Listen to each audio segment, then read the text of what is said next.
Salam jemaat Tuhan. Minggu-minggu ini kita akan memperingati hari bagaimana Tuhan Yesus Kristus menebus setiap dosa kita, menebus setiap kita yang awalnya dari maut menjadi anak-anaknya yang dikasihi Tuhan. Saya yakin bahwa setiap kita yang percaya kepada Tuhan Yesus Kristus, pasti setiap kita akan mengalami pengorbanan Tuhan Yesus dalam setiap hidup kita secara pribadi. Mari Bapak-bapak, Ibu-ibu, saya mengajak saudara-saudaraku yang dikasihi Tuhan, biarlah kita mau datang kepada Tuhan, kita mau menyembah Tuhan, kita mau mendengarkan firman Tuhan.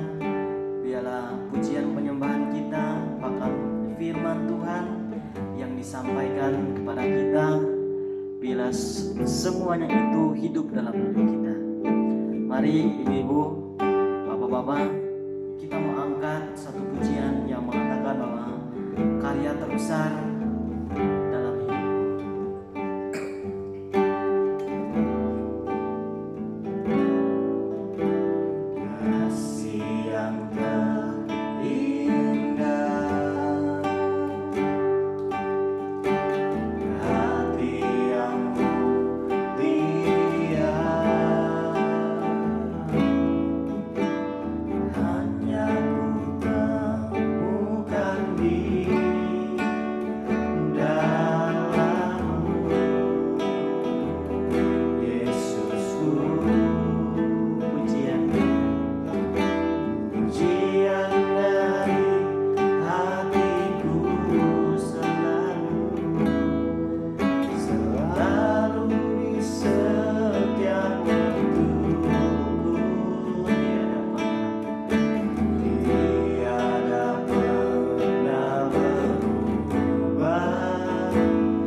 berdosa hanya untuk menebus setiap kami, Tuhan. Sungguh kami mengucap syukur Tuhan atas pengorbanan-Mu, atas kasih-Mu kepada setiap kami. Ya Tuhan, malam hari ini Tuhan, kami menyerahkan setiap hidup kami, setiap pergumulan kami Tuhan. Biarlah Tuhan, biarlah pengorbanan-Mu Tuhan hidup dalam setiap hidup kami. Kami tidak menyia-nyiakan Tuhan pengorbanan-Mu kepada setiap kami Tuhan. Tetapi kami Tuhan mau Tuhan melakukan apa yang Kau kehendaki atas hidup kami Tuhan. Terima kasih Tuhan. Kami berdoa buat saudara-saudara kami, teman-teman kami. Bila setiap mereka yang mendengarkan video ini, biar setiap hati mereka biar dipenuhi dengan kuasa Roh Kudus-Mu, dan setiap hati mereka mengalami lawatan pengorbanan kasih-Mu yang begitu luar biasa kepada kami Tuhan. Terima kasih Tuhan. Bapa, sebentar lagi kita akan mendengarkan kebenaran firman-Mu Tuhan. Bila Tuhan Kau memberkati, bila Tuhan Kau berbicara kepada kami melalui hamba-Mu, bila Tuhan Kau memberkati kami, menegur kami, memberi nasihat kami, bahkan Tuhan memberi sukacita bagi kami Tuhan. Terima kasih Tuhan. Kami menyerahkan doa kami dan firman-Mu ke dalam tangan-Mu. Dalam nama Tuhan Yesus kami sudah berdoa dan mengucap syukur. Haleluya. Amin. Ya, amin. Puji Tuhan. Shalom Bapak Ibu Saudara yang saya kasihi dalam nama Tuhan Yesus Kristus. Ya, saya rasa di minggu-minggu ini kita sama-sama merenungkan kembali, mengingat kembali bagaimana pengorbanan Yesus di kayu salib untuk menebus setiap dosa kita manusia. Mari di momen kita dalam minggu-minggu ini, dalam minggu Prapaskah, sekalipun dalam setiap kondisi kita yang mungkin tidak baik hari-hari ini, tapi mari kita terus belajar mengingat bagaimana kebaikan Tuhan yang luar biasa dalam hidup kita semua. Hari ini kita akan sama-sama belajar tentang makna Paskah di dalam kehidupan kita pribadi, lepas pribadi. Kita akan belajar tentang Paskah di dalam hidup kita.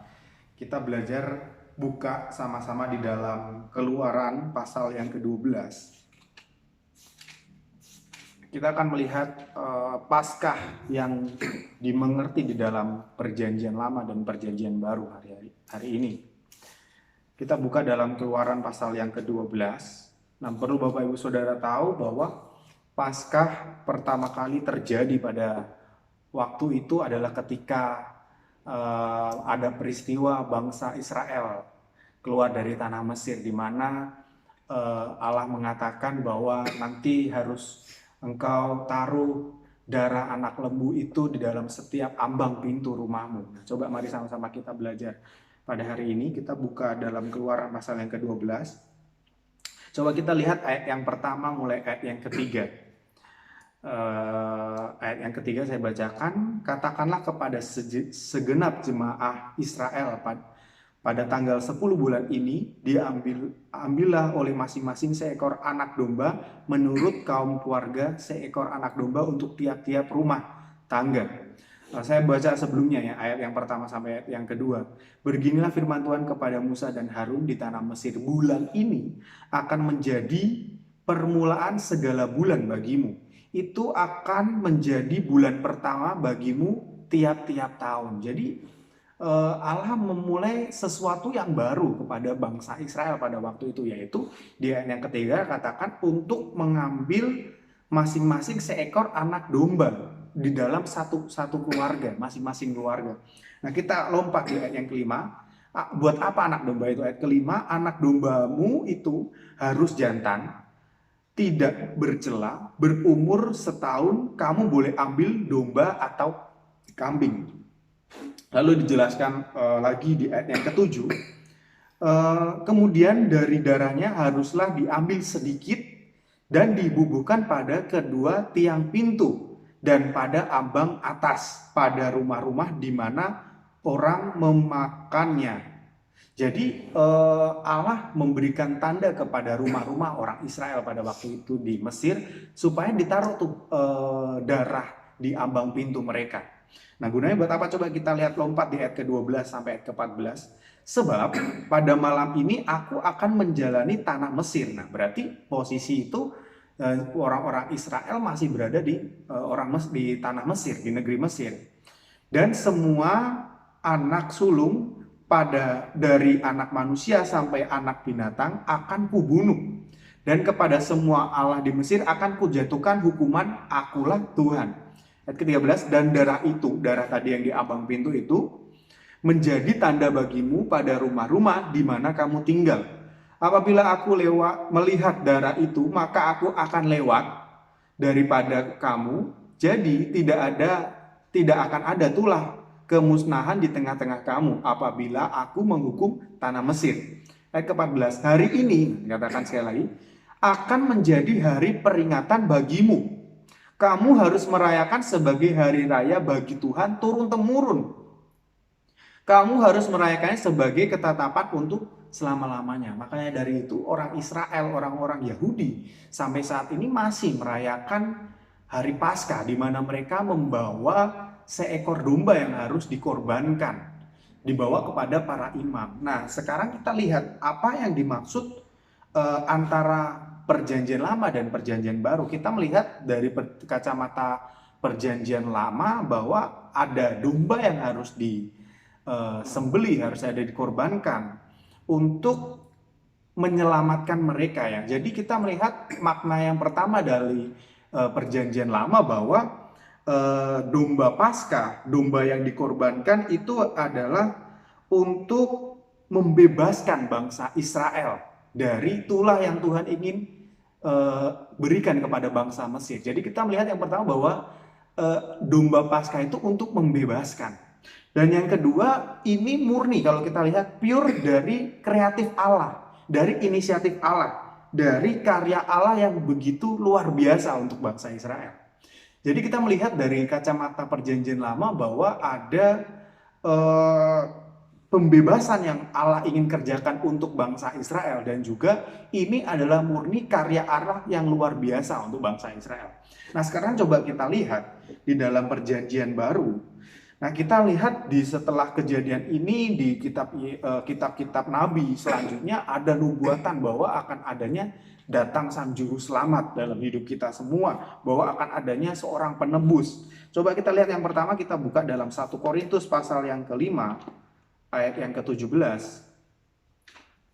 1 Korintus pasal yang ke-5 ayat yang ke-7, 1 Korintus pasal yang ke-5 ayat yang ke-7. 1 Korintus 5 ayat yang ke-7 berkata demikian. Buanglah ragi yang lama itu supaya kamu menjadi adonan yang baru, sebab kamu memang tidak beragi, sebab anak domba Paskah kita juga telah disembelih, yaitu Kristus. Nah, ini jelas sekali ya, dikatakan bahwa di dalam PL orang-orang Yahudi sampai saat ini masih mempersembahkan seekor korban Paskah. Tetapi kita percaya ketika Yesus lahir di dunia ini, dia menjadi satu-satunya. Di Ibrani mengatakan bahwa dia adalah korban persembahan sekali untuk selama-lamanya. Dia mencurahkan darahnya datang ke dunia ini menjadi pembebas kita, mencurahkan darahnya untuk membuat supaya kita terbebas dari setiap dosa-dosa kita. Tidak perlu kita lagi memberikan korban Paskah, tetapi lewat darah Kristus itu menjadi korban untuk setiap manusia yang percaya kepadanya. Nah, coba kita lihat yang hari-hari ini kita sama-sama belajar di dalam Efesus pasal yang kedua, mulai ayat yang pertama. Coba kita lihat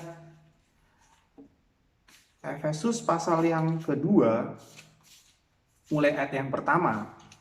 Saya bacakan, kamu dahulu sudah mati karena pelanggaran-pelanggaran dan dosa-dosamu.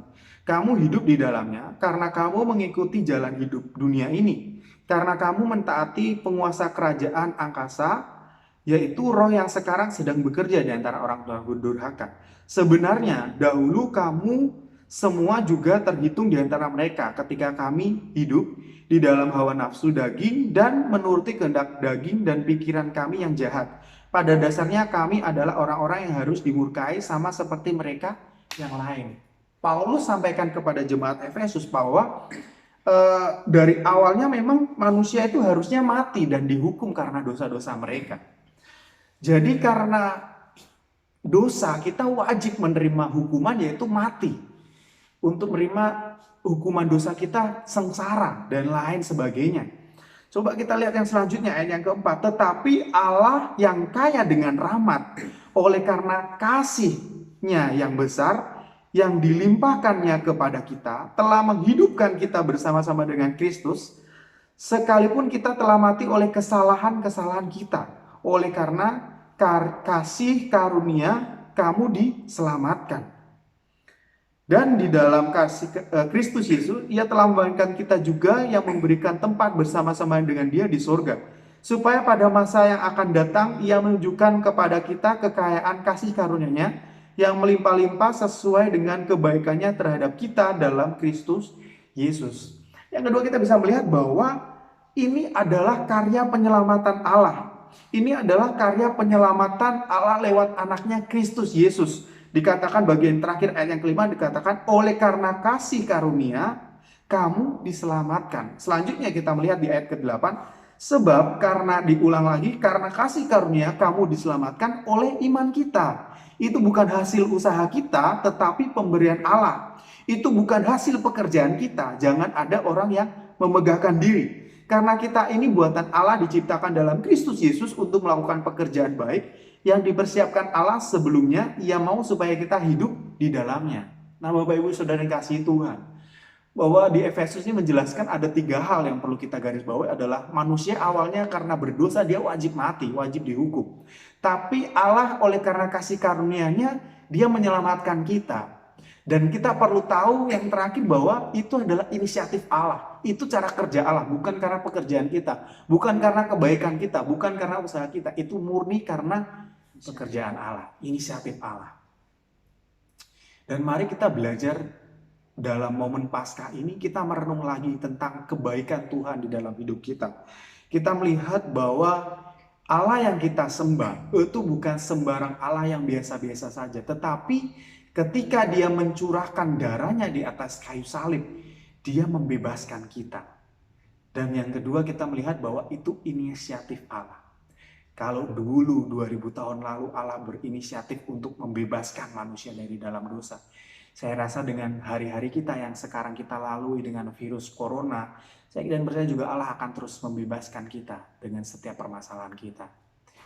Gak perlu kita takut bahwa mungkin belum waktunya, tetapi kita tahu yang seperti kita pelajarin hari ini bahwa itu inisiatif Allah. Itu inisiatif Allah mengerjakannya.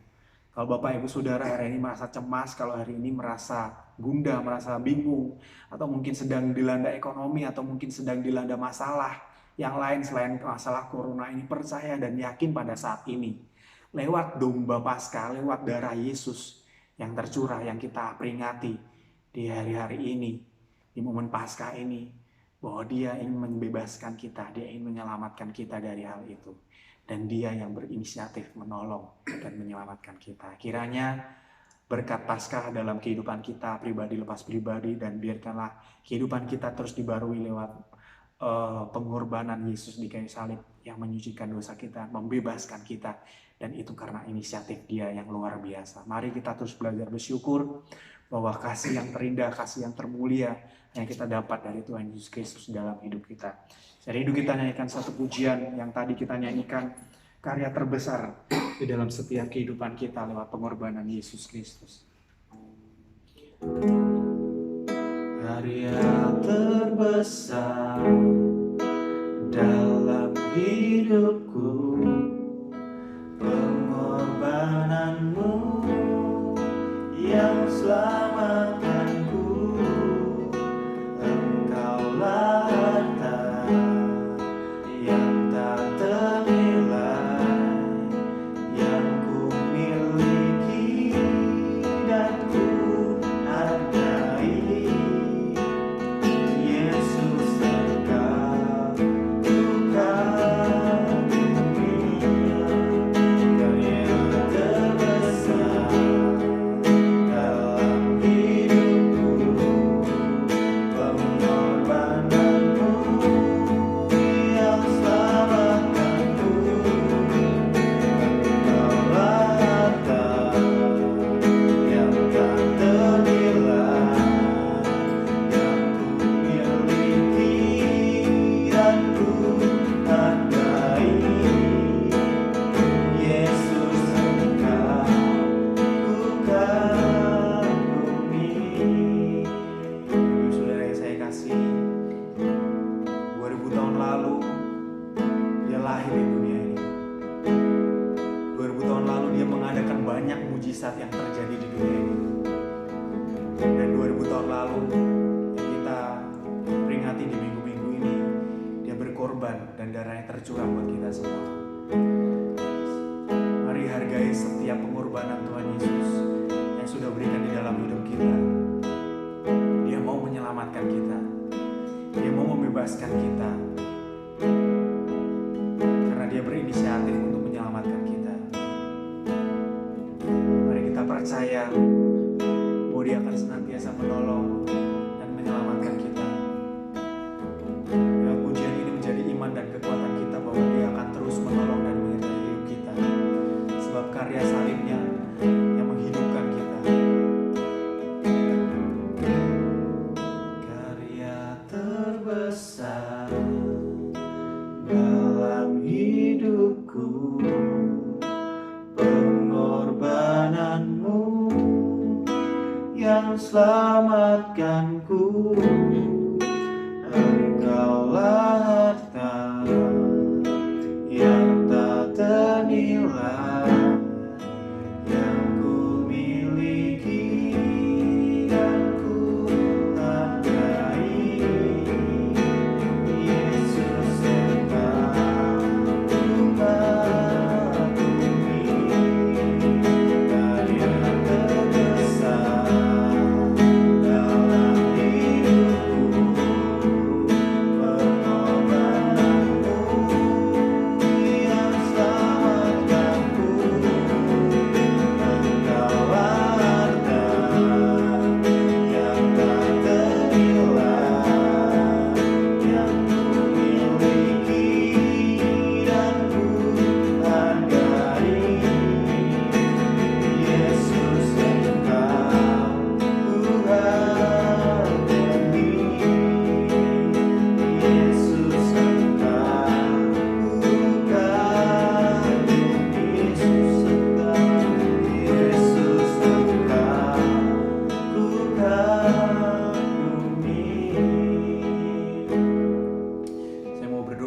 kepada setiap kita dimanapun kita berada. Mari kita siapkan hati kita mau berdoa sama-sama. Bapa kami di dalam surga, di dalam nama Tuhan Kristus, kami bersyukur Tuhan buat karya salib-Mu Tuhan, buat pengorbanan-Mu yang begitu luar biasa dalam hidup kami Tuhan.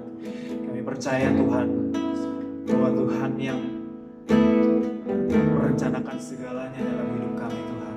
Tuhan yang mempunyai andil alih dalam setiap hidup kami Tuhan. 2000 tahun lalu Tuhan datang ke dunia ini menunjukkan karya yang luar biasa. Tuhan mau menebus setiap dosa kami. Tuhan mau menyelamatkan kami. Tuhan mau membebaskan kami dari setiap dosa-dosa kami Tuhan. Kami bersyukur Tuhan buat setiap kasih anugerah Tuhan yang begitu luar biasa dalam hidup kami Tuhan. Oleh sebab itu Tuhan, kami ingin terus memandang kepada setiap pengorbanan Tuhan dengan hidup kami yang terus berkenan di hadapan-Mu Tuhan. Kami ingin lebih mengutamakan Tuhan dalam hidup kami. Kami ingin lebih percaya lagi dengan janji Tuhan. Kami ingin lebih memberi yang terbaik untuk kemuliaan nama-Mu Tuhan. Di hari-hari ini Tuhan, mungkin banyak masalah, banyak tantangan yang terjadi dalam hidup kami Tuhan. Mungkin dengan virus corona ini yang sedang terjadi di Indonesia Tuhan, di bumi ini Tuhan. Kami berdoa Tuhan, kami percaya pertolongan Tuhan nyata dalam hidup kami Tuhan. Terima kasih Tuhan. Dan kami yakin Tuhan yang berinisiatif menolong kami. Tuhan yang berinisiatif melakukan pekerjaan-pekerjaan yang luar biasa dalam hidup kami.